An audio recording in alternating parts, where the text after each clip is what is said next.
A Halloween Wraith by William Black. 1.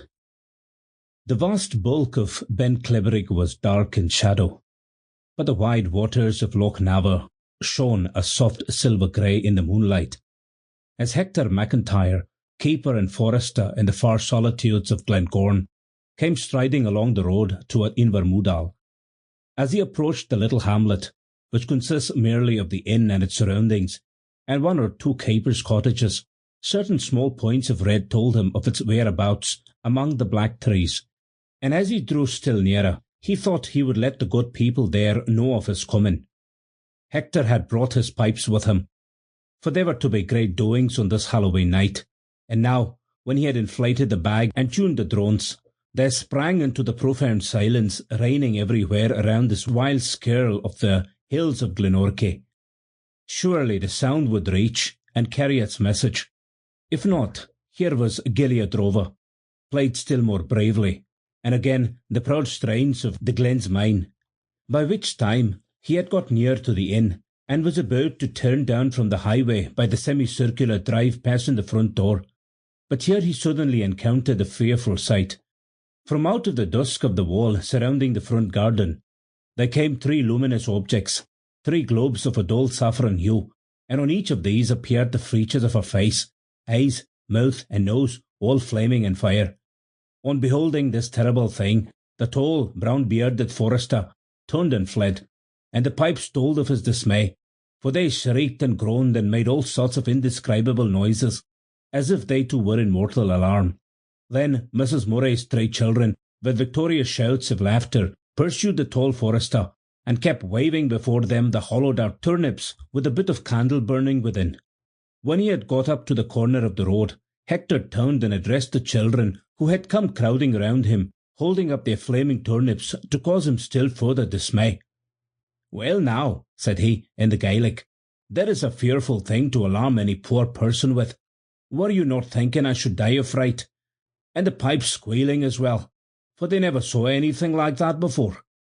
But never mind, we are going down to the house now, and do you know, Roland and Isabel, and you little Shayna, do you know, I have brought you some of the fir tops that grow in Glengorm, for it is a wonderful place, Glengorm, and the fir tops that grow on the larches there are not as the fir tops that grow anywhere else. They are very small, and they are round, and some are pink, and some are blue, and some are black and white, and some others, why, they have an almond inside them. Oh, it is a wonderful place, Glengorm. But it is not always you can get the fir tops from the larches. It is only on some great occasion like the Halloween night. And let me say now, if I put any of them in my pocket, here, Ronald, take the pipes from me, and hold them properly on your shoulder, for one day you will be playing Miss Ramsay Strathspey as well as any one, and I will search my pockets and say if I put any of those wonderful fir tops into them." The children knew very well what all this preamble meant, but neither they nor their elders could have told how it was that Hector McIntyre, every time he came to Invermudal, brought with him packages of sweetmeats, though he lived in one of the most inaccessible districts in Sutherland, Glengorm being about 22 miles away from anywhere.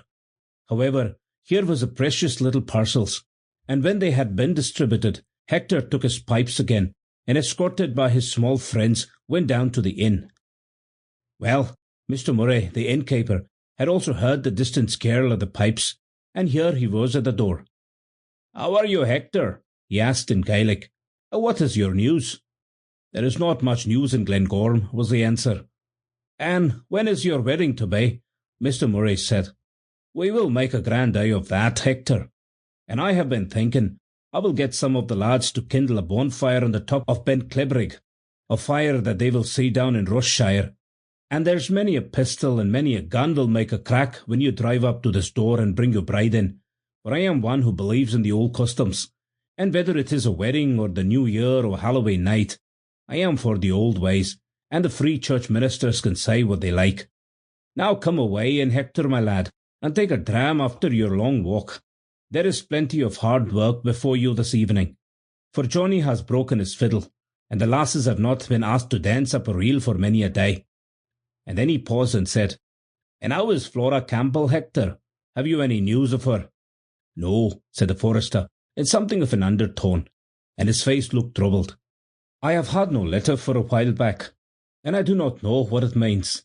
Her sister that lives in Greenock has taken ill, and Flora said she must go down from Oban to see her, and that is the last I have heard. If I knew her sister's address in Greenock, I would write and ask Flora why there was no letter so long. But if you send a letter to one called Mary Campbell in such a big place as Greenock, what use is it?" "But no news is good news, Hector," said Mr. Murray cheerfully, and therewith he led the way through a stone corridor into the great kitchen, where a considerable assemblage of lads and lasses were engaged in noisy merriment and pastime. The arrival of the tall forester and his pipes were hailed with general satisfaction, but there was no call as yet for the inspiring music. In fact, this big kitchen was given over to the games of the children and the younger boys and girls, a barn having been prepared for supper, and for the celebration of occult Halloween rites when the time came for their elders to take part in the festivities.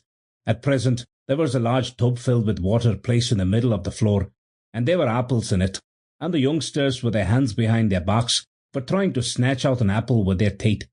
There was many a sousing of heads, of course, in excellent trial of temper, while sometimes a bolder wight than usual would pursue his prize to the bottom and try to fasten upon it there, or some shy young damsel would cunningly shove the apple over to the side of the tub, and succeed by mother wit where masculine courage had failed. Then from the roof, suspended by a cord, hung a horizontal piece of wood, at one end of which was an apple, at the other a lighted tallow candle, and when the cord had been twisted up and set free again, causing the transverse piece of wood to whirl around, the competitor was invited to snatch with his mouth at the apple, failing to do which secured him a rap on the cheek from the guttering candle. There were all sorts of similar diversions going forward, the origin and symbolism of them little dreamt of by these light-hearted lads and lasses, when little Isabel Murray came up to the big, handsome, good-natured-looking forester from Glencorm. "Will you burn a nut with me, Hector?" she said kindly.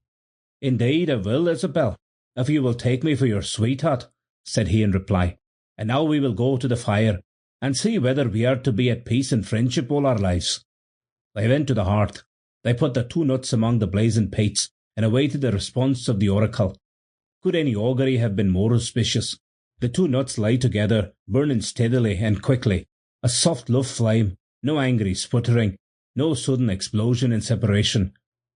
"Now do you see that lamb of my heart?" said the tall forester, using a familiar Gaelic phrase. And no doubt the little lass was very highly pleased.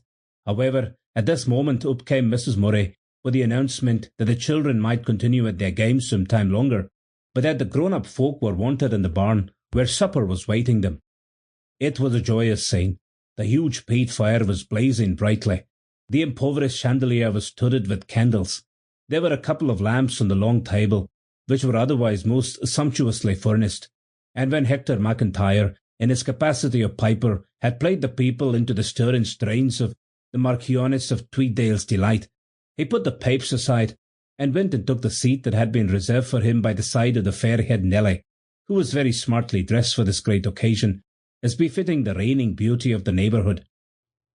"You'll be sorry that Flora is not here tonight," said the fair-haired damsel, rather saucily, to her brown-bearded companion.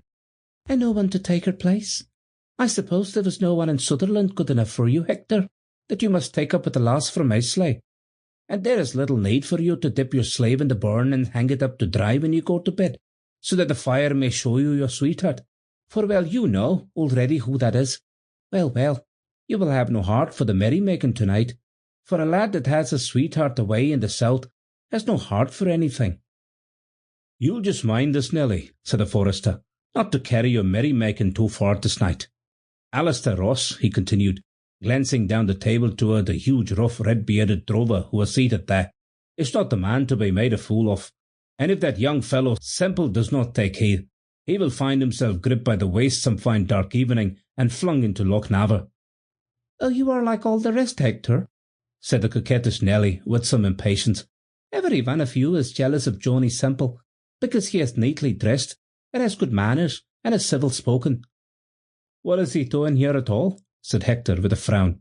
"Is it a fine thing to see a young man idling about a place with his hands in his pockets, just because his uncle is the landlord? If he has learned his fine manners in the towns, Why does he not earn his living in the towns? He is no use here." "Oh, no," said Nelly, with a toss of her head. "Perhaps he's not much use on the hill. Perhaps he could not set traps and shoot hawks. But he knows all the new songs from the theatre, and he can dance more steps than anyone in Sutherland." "Well, this is what I am telling you, Nelly," the companion said with some firmness.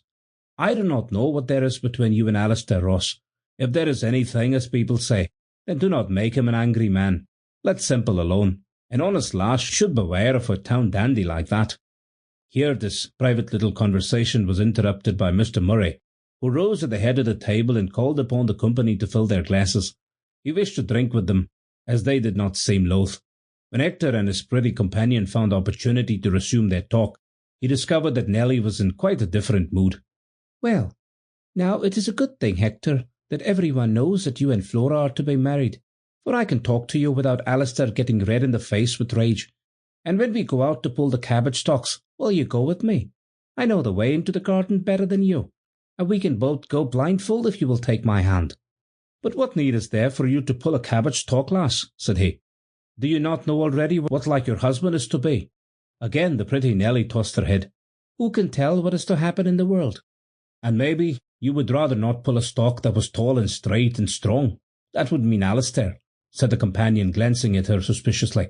"Maybe you would rather find you had got hold of a withered old stump with a lot of earth at the root, a decrepit old man with plenty of money in the bank.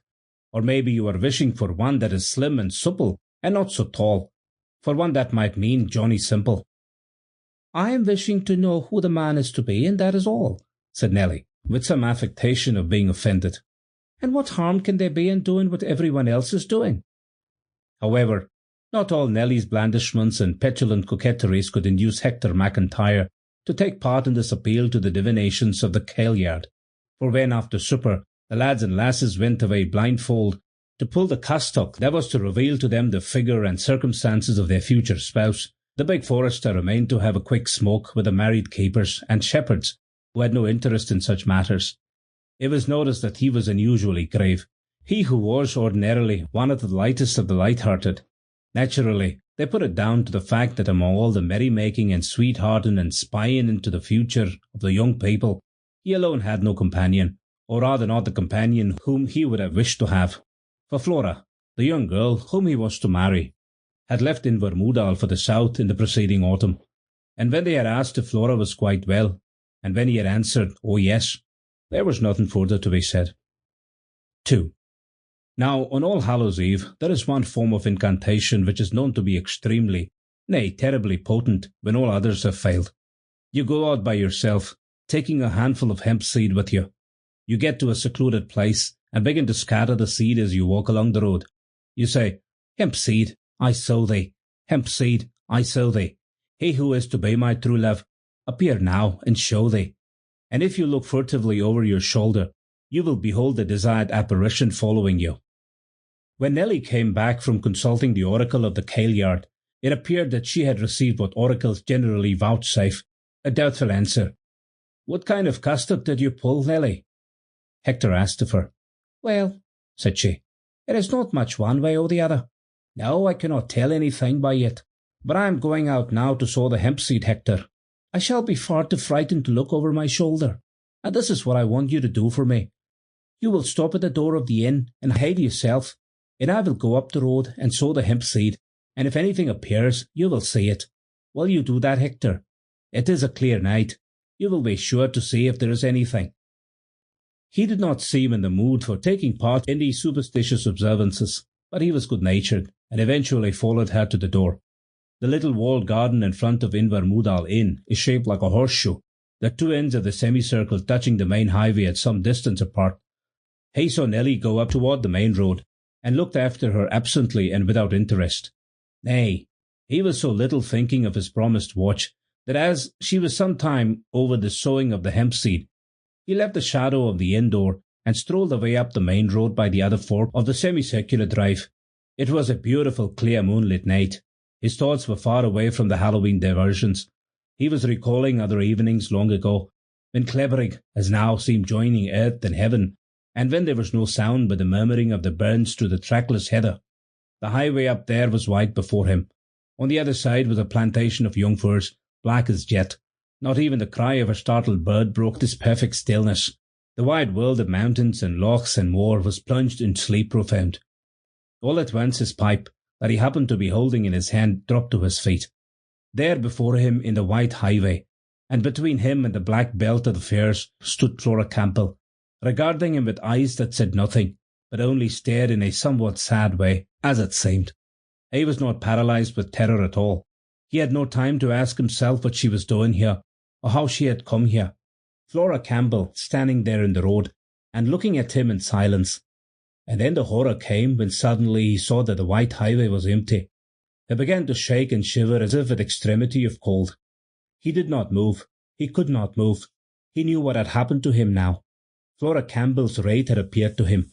But with what message? The steady gaze of her eyes had told him nothing.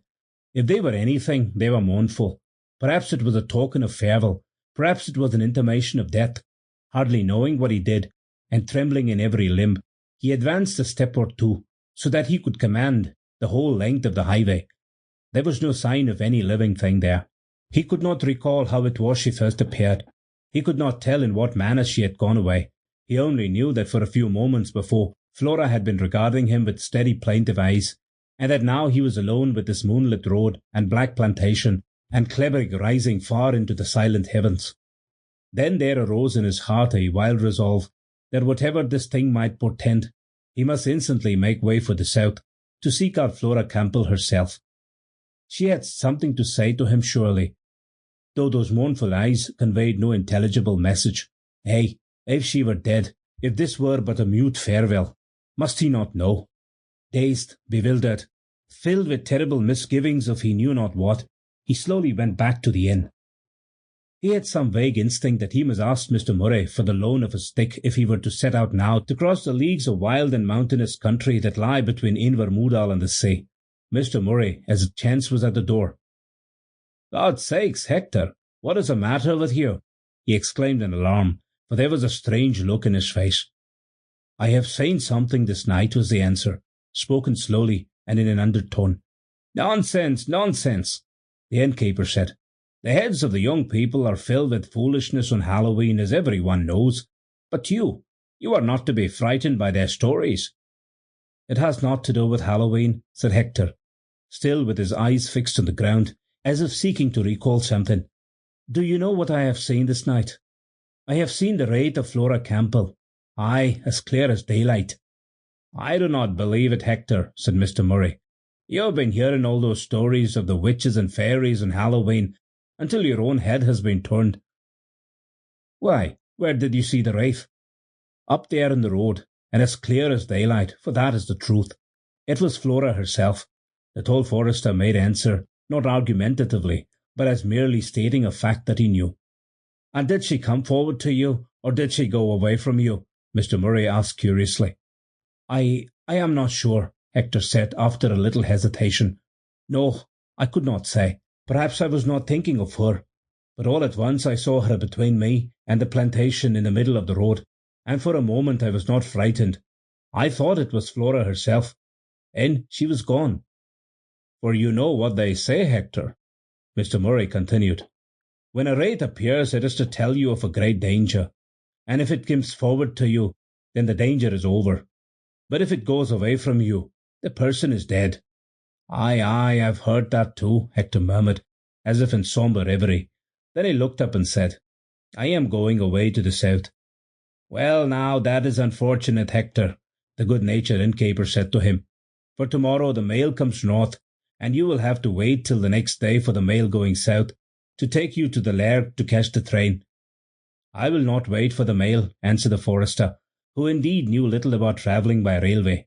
"Tomorrow is Wednesday. It is the day the big steamer starts from Loch Inver. Perhaps I may be in time." "Loch Inver!" the other exclaimed. "And how are you going to get to Loch Inver from here, Hector?"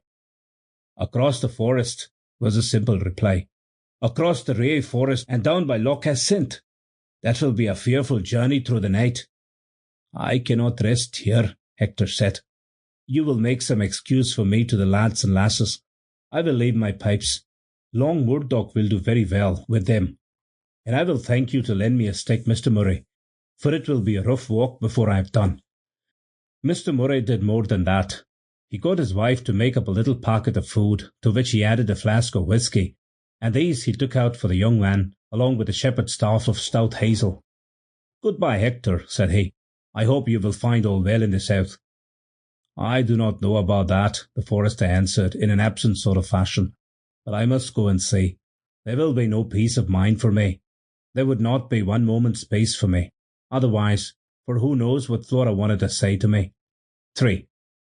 It was an arduous task he had set before him. For 9 men out of 10 it would have been an impossible one. But this young forester's limbs knew not what fatigue was, and in his heart there burned a longing that could not be assuaged. Nor in ordinary circumstances would the loneliness of this night journey have mattered to him, but his nerves had been unstrung by the strange thing that had happened, and now, as he followed a shepherd's track that led away into the higher moorlands south of the Moudal River, he was conscious of some mysterious influence surrounding him that was of far more immediate concern than the mere number of miles, some 40 or 50, he had to accomplish before noon of the next day. Those vast solitudes into which he was penetrating were apparently quite voiceless and lifeless, and yet he felt as if they knew of his presence and were regarding him. A white stone on a dark heather-covered knoll would suddenly look like a human face, or again he would be startled by the moonlight shining on a small turn set among the black peat hogs. There was no moaning of the wind, but there was a distant murmuring of water. The rills were whispering to each other in the silence. As for the mountains, those lone sentinels, Ben Loyal and Ben Hope and Ben He, they also appeared to be looking down upon the desolate plain, but he did not heed them. They were too far away. It was the objects near him that seemed to know he was here, and to take sudden shapes as he went by. Soon he was without even a shepherd's track to guide him, but he knew the lay of the land, and he held on in a line that would avoid the lochs, the deeper burns, and the steep heights of Meal and Amare. The moonlight was of great help. Indeed, at this period of his long through-the-night tramp, he was chiefly engaged in trying to recall how it was he first became sensible that Flora Campbell's wraith appeared before him. He saw again, surely he would never forget to his dying day, the most insignificant feature of the scene, the stone wall of the garden, the white road, the wire fence of the other side, and the black plantation of spruce and pine. What had he been thinking about? Not about Nelly. She was some distance in another direction, busy with her charms and incantations. No, he could not tell. The sudden apparition had startled him out of all memory.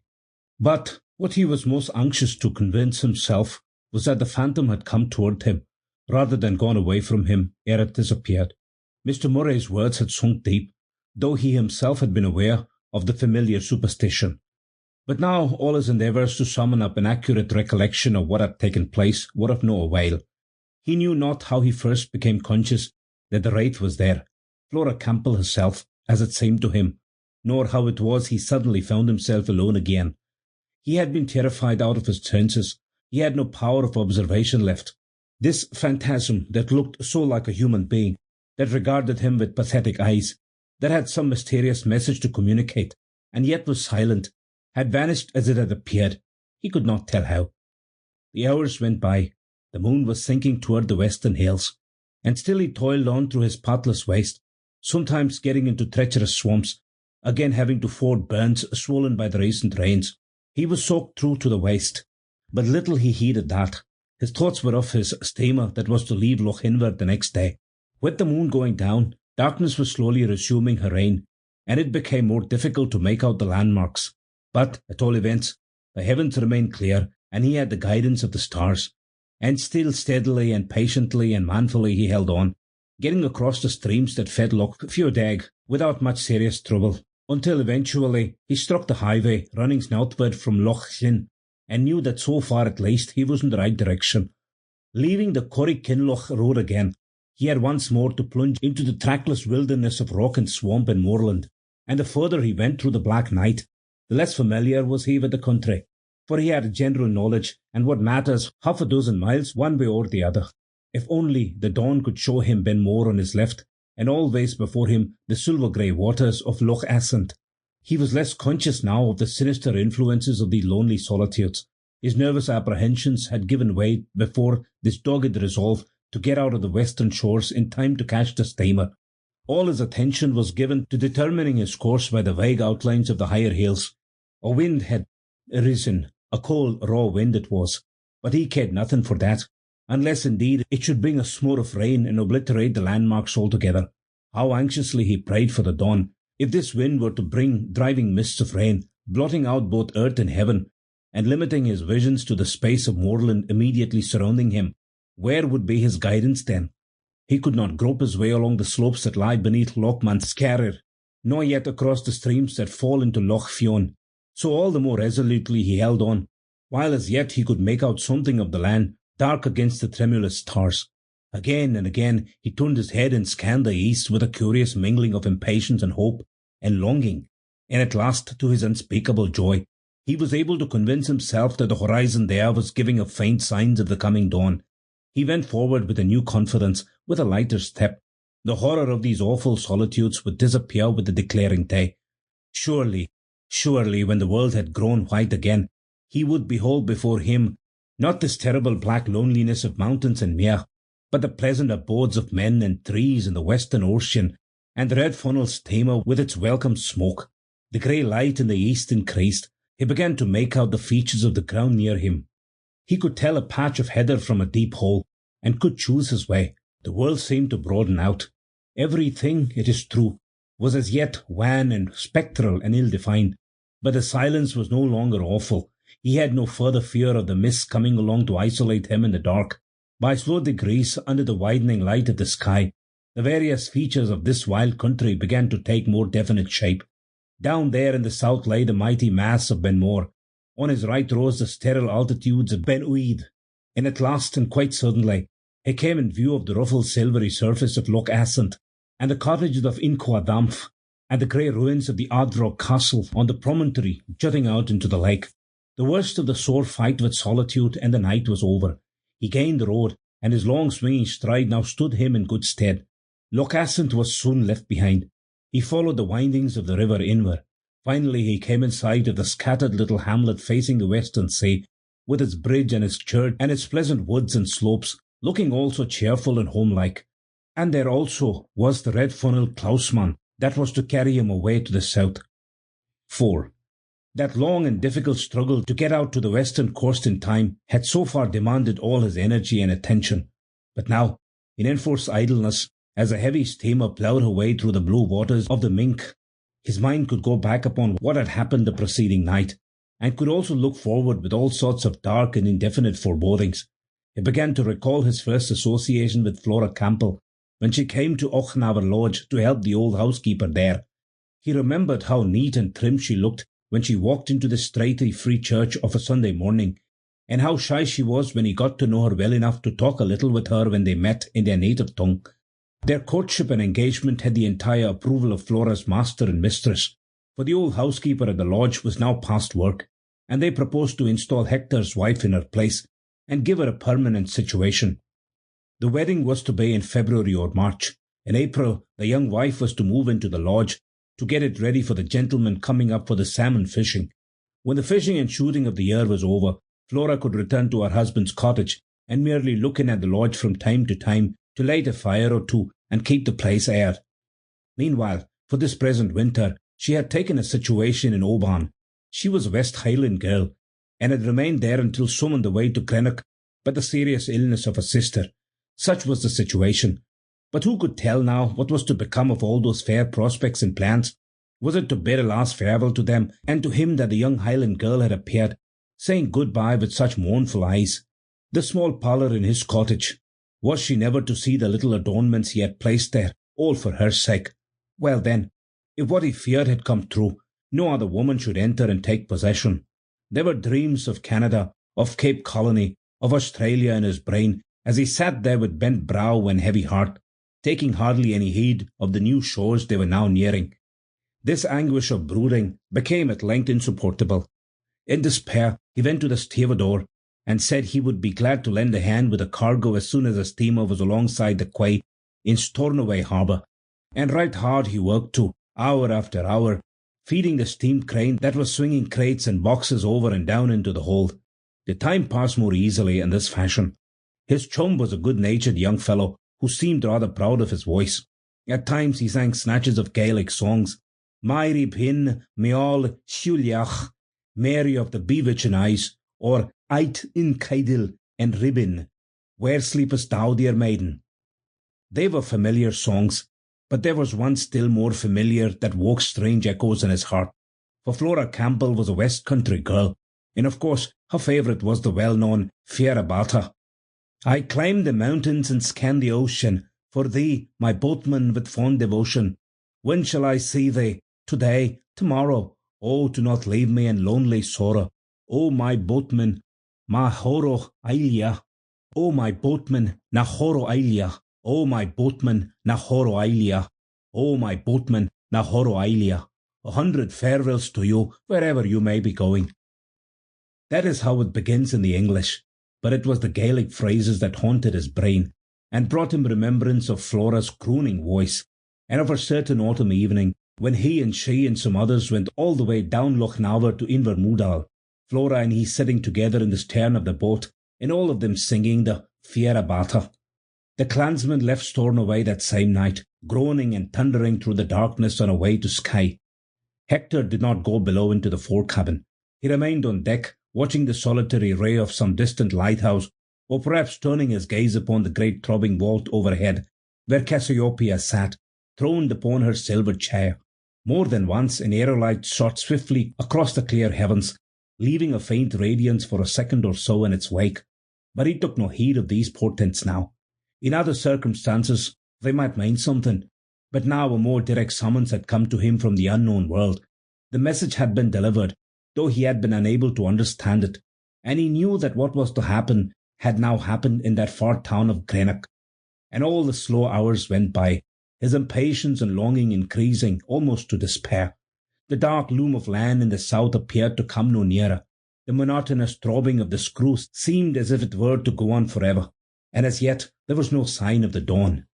But the new day, which promised to be quite insupportable in its tedium and in its fears, in reality brought him some distraction, and that was welcome enough. At Portree there came on board a middle-aged man of rather mean aspect, with broken nose, long upper lip, and curiously set small grey eyes. He carried a big bag, which apparently held all his belongings, and that he threw on to the luggage on the forward deck. "Where's this going to?" called the stevedore. "Sure, 'tis bound for the same place as myself," said the newcomer facetiously. "And that's Philadelphia, begob." "We don't go there," retorted the stevedore dryly. "And you'd better stick to your bundle if you want to see it at Greenock." And very soon it became apparent that the advent of this excited and voluble Irishman had brought new life into the steerage portion of the ship. He had had a glass or two of whisky. He talked to everybody within hearing about himself, his plans, his former experiences of the United States, and when gravelled for lack of matter, he would fall back on one invariable refrain: "Oh, begob, the Americans are the boys." And in especial were his confidences bestowed on Hector McIntyre, the shy and reserved Highlander, listening passively and without protest to Parry's wild asseverations. "Oh, the Americans are the devils, and no mistake," he exclaimed.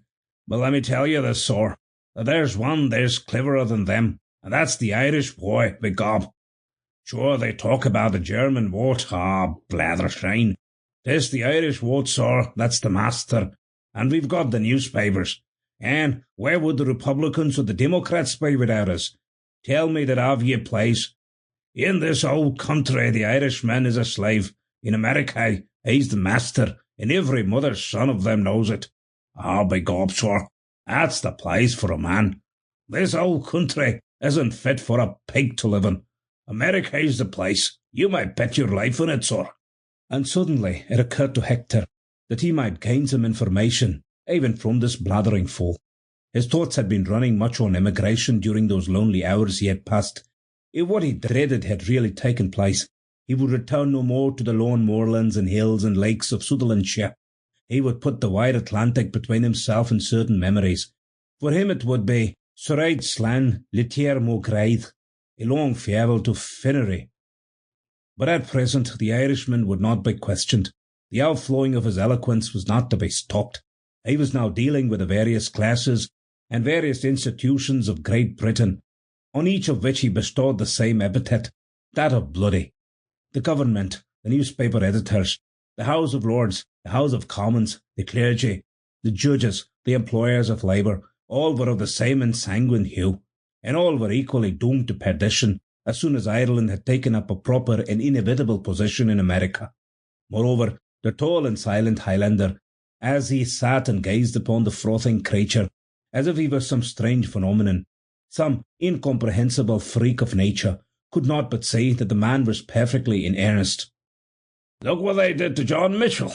Look at that now, John Mitchell!" Hector had unfortunately never heard of John Mitchell, so he could not say anything. "Dying by the roadside, John Mitchell, to be left to die by the roadside. Oh, think of that now. What do you say to that now? John Mitchell being left to die by the roadside." There were sudden tears in the deep sunken grey eyes, and the Irishman made no concealment as he wiped them away with his red cotton handkerchief. "Well, I'm very sorry," Hector McIntyre replied in answer to this appeal, whoever he was. "But what could they have done for the poor man?" "They could have given him a place," the other retorted with a sudden blaze of anger. "All that John Mitchell wanted was a place. But they, ensanguined, government, would they do it? No, sir. They let him die by the roadside. John Mitchell, to die by the roadside." "Well, I am thinking," said the forester slowly, as was his way when he had to talk in English, "that if the government was to give places to all them that would like a place, why the whole country would be in the public service, and there would be no one left to till the land. And do they give you a place when you go to America?" "Ah, be gob, sir," said the Irishman with a shrewd twinkle in his eye. "We get our share."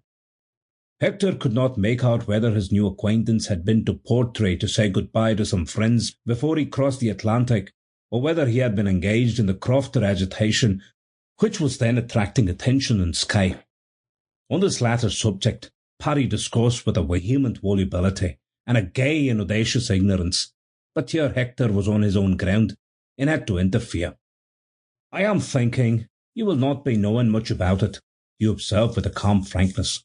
"The great Highland clearances, they were not made for deer at all. They were not made for sportsmen at all. They were made for sheep, as many a landlord knows to cost this day, when he has the sheep farms on his lands and cannot get them let. And the deer forests, they are the worst land in a country where the best land is poor, and if they were to be cut up into crofts tomorrow, there is not one crofter in 20 would be able to earn his living, even if he was to get the croft for no rent at all.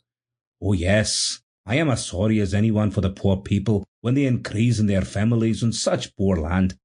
But what would be the use of giving them more peat hogs and rocks? Can a man live where neither deer nor sheep nor black cattle can live? And even the deer come down in the winter and go wandering for miles in search of a blade of bent grass. However, the Irishman could not accept these representations in any wise. He suspected this grave brown-bearded Highlander of being an accomplice and hireling of the ensanguined landlords, and he might have gone on to denounce him, or even to provoke an appeal to fisticuffs, which would have been manifestly imprudent, had it not suddenly occurred to him that they might go down below and have a glass of whisky together. Hector saw him disappear into the fore-cabin by himself, and was perhaps glad to be left alone. Steadily, the great steamer clove her way upward by the islands of Raasay and Scalpa, through the narrows of Kyle Acane and Kyle Rhea, past the lighthouse and opening to Isle Orsney, and down toward the wooded shores of Armadale. The day was fair and still. The sea was of an almost summer-like blue, save for long swaths of silver calm. The sun shone on the lower green slopes that seemed so strangely voiceless, and on the higher peaks and shoulders of the hills, where every corrie and watercourse was a thread of azure among the ethereal rose-greys of the far-reaching summits. Even the wild Ardnamurrahan, the headland of the great waves, had not a flake of cloud clinging to its beetle cliffs, and the long smooth roll that came in from the outer ocean was almost imperceptible. Toward evening the clansmen sailed into Oban Bay. The world seemed all on fire, so far as sea and sky were concerned, but Kerrera lay in shadow, a cold and livid green, while between the crimson water and crimson heavens stood the distant mountains of Mull, and they had grown to be of a pale, clear, transparent rose-purple, so that they seemed a mere film thinner than any isinglass. 5. There was abundance of time for him to go ashore and make inquiries, but nothing had been heard of Flora Campbell since she had left. However, he managed to get the address of her sister, Mary Campbell, and with that in his possession he returned on board. Thereafter the monotonous voyage was resumed, away down by the long peninsula of Kentire, and round the mole, up again through the estuary of the Clyde, until at 4 o'clock on the Friday afternoon the clansmen drew into Greenock Quay, and Hector McIntyre knew that within a few minutes he would learn what fate had in store for him for good or irretrievable ill. He found his way to the address that had been given him, a temperance hotel at which Mary Campbell was head laundry maid. But Mary Campbell was no longer there. She had been removed when she was taken ill, and as she would not go into a hospital, according to familiar prejudice amongst many of her class, lodgings had been found for her. Thither Hector went forthwith, to a slummy little by-street, where after many enquiries he found the land and the clothes that he sought. He ascended the grimy and dusky stone stairs. When he had nearly reached the top floor, he was met by a stout elderly man who had just shut a door behind him. "Is there one Mary Campbell living here?" He made bold to ask in English. "Aye, that there is," said the stranger, fixing keen eyes on him. "Are you come for news of her? I am the doctor." Yes, Hector said, but could say no more. His heart was beating like to choke him. He fixed his eyes on the doctor's face. "Ye'll be one of her Highland cousins, eh? Ye dinna look like a town-bred lad," said the brusque and burly doctor, with a sort of facetious good humour. Well, Mary is getting on right enough. You might as well go in and cheer her up a bit. The twa lasses dinna seem to have many friends." But Flora," said the forester, with his hungry, haggard eyes still watching every expression of the doctor's face. "The other one? Indeed, she has had the fever worse than her sister. I wasna sure one night but that she would go." McIntyre seemed to hear no more. Flora was alive, was within a few yards of him. He stood there quite dazed. His eyes were averted. He was breathing heavily. The doctor looked at him for a moment or two. "Maybe it's the sister you're anxious about," said he bluntly. "Well, she's no out of the wood yet, but she has a fair chance. What, man, what's the matter with ye? It's not such ill news." No, it's very good news," Hector said in an undertone as if to himself. "I was fearing something. Can I see the lass? I was not hearing from her for a while." But he could not explain what had brought him hither. He instinctively knew that this south countryman would laugh at his Highland superstition, would say that his head had been stuffed full of Halloween nonsense, or that at most what he had imagined he had seen, and the fact that Flora Campbell had fallen seriously ill formed but a mere coincidence. "Oh yes, you can see her," the doctor said with rough good nature, "but I'll just go in beforehand to give her a bit of warning. You can talk to her sister for a minute or two. She's sitting up now, and soon she'll have to begin and nurse her sister, as her sister did her until she took the fever. Come away, lad. What's your name, did you say?" "Hector McIntyre. Flora will know very well where I am from." The doctor knocked at the door, which was presently opened by a young girl, and while he left Hector to talk to the elder sister, who was lying propped up on a rude couch in a rather shabby little apartment, he himself went into an inner room. When he came out, he again looked at Hector curiously. "Now I understand why you were so anxious," said he with a familiar smile. "How came ye to hear she was ill? She says she did not want ye to ken anything about it until she was on the high road to getting better." Hector did not answer him. He only looked toward the door that had been partially left open. "Go in, then," said the doctor, "and dinna stay over long, my lad, for she has little strength to waste in talking as yet." Timidly, like a schoolboy, this big strong man entered the sick room, and it was gently and on tiptoe, lest his heavily nailed boots should make any noise, that he went forward to the bedside. Flora lay there, pale and emaciated, but there was a smile of surprise and a welcome in the dark blue Highland eyes, and she tried to lift her wasted hand to meet his. What they had to say to each other was said in the Gaelic tongue. "It is sorry I am to say you like this," said he, sitting down and keeping her hand in his own, "but the doctor says you are now in a fair way to get better, and it is not from this town I am going until I take you with me. Flora, girl of my heart, the Sutherland air will be better for you than the Greenock air, and your sister Mary will come with you for a while, and both of you will take my little cottage, and Mrs. Matheson will give me a bed at Achnavel Lodge. I am sure Mr. Lennox would not object to that." "But Hector, how did he know that I was ill?" the sick girl said, and her eyes did not leave his eyes for a moment. "I was not wishing you to know I was ill, to give you trouble, till I could write to you that I was better." "How did I know?" he answered gravely. "It was you yourself who came to tell me." "What is it that you say, Hector?" she said, in some vague alarm. "On Halloween night," he continued, in the same serious, simple tones, "I was at Invermoodal. Perhaps I was not caring much for the diversions of the lads and lasses. I walked up the road by myself, and there your wraith appeared to me as clear as I see you now. When I went back and told Mr. Murray, he said, 'Did she come forward to you, Hector, or did she go away? She is in great danger. It is a warning, and if she went away from you, you will see her no more. But if she came forward, she is getting better. You will see Flora again.' I knew that myself, but I could not answer him, and my heart said to me that I must find out for myself, that I must go to seek you, and I set out that night and walked across the Ray forest to Loch Inver, and caught the steamer there. What I have been thinking since I left Loch Inver until this hour, I cannot tell you or to any one living." "Hector," she asked, "what night was Halloween night? I have not been thinking of such things." "It was the night of Tuesday," he answered. "And that," she said in a low voice, "was the night that my fever took the turn.